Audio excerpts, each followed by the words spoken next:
আপনারা Vietnam white বিভিন্ন ড্রাগনের ভ্যারাইটি সম্বন্ধে শুনেছেন। তো এটা হচ্ছে ইন্দোনেশিয়ান হোয়াইট। ঠিক আছে, তা এর যে ড্রাগনের শেপ সেটা কত সুন্দর দেখুন। এর যে কালারটা সম্পূর্ণ একেবারে মানে পিঙ্ক রোজ, ঠিক একেবারে কমলা কালার, অরেঞ্জ কালার হয়েছে শেপ। ঠিক আছে, তো এই যে কেটে নিলাম। আর কাটার পদ্ধতিটা তো আপনার জানা আছে। এই যে কোনো ক্ষতি হলো না, জায়গাটা দেখুন। ঠিক আছে, ক্ষতি হলো না, প্লাস ড্রাগনটা বেশ ভালো সাইজ। আর এর যে বিশেষত্ব সেটা হচ্ছে দেখুন, এর শেপটা দেখুন, একটু কাছে থেকে এসে দেখাও। এর শেপটা হচ্ছে এরকম, ঠিক লুকিংটা খুব ভালো। আর দু একটা দিন রাখলে হয়তো খুব ভালো হতো।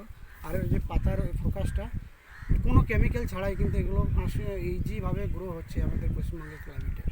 তো আপনারা পারবেন, আমি ছাদ বাগানি করেছিলাম দীর্ঘ প্রতীক্ষার পর, কিন্তু এই হোয়াইটটা আজকে খাবার ইনশাল্লাহ চেষ্টা করব।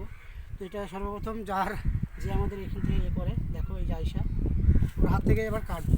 ঠিক আছে, তো কাটার ভিডিওটা আপনাদের দেখাচ্ছি দৃশ্যটা, তো কী কালার হয়। ঠিক আছে, তো আপনাদের চোখের সামনে কাটছি। আয়সা কাটবো? হ্যাঁ, তো কাটি, দেখুন ক্যামেরাতে।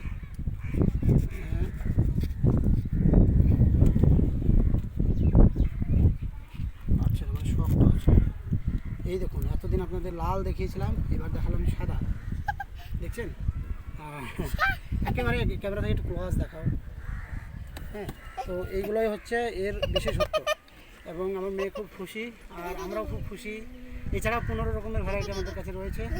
তো ভিডিও ভালো লাগলে অবশ্যই লাইক এবং শেয়ার করবেন। দেখা হচ্ছে অন্য কোনো ভিডিও।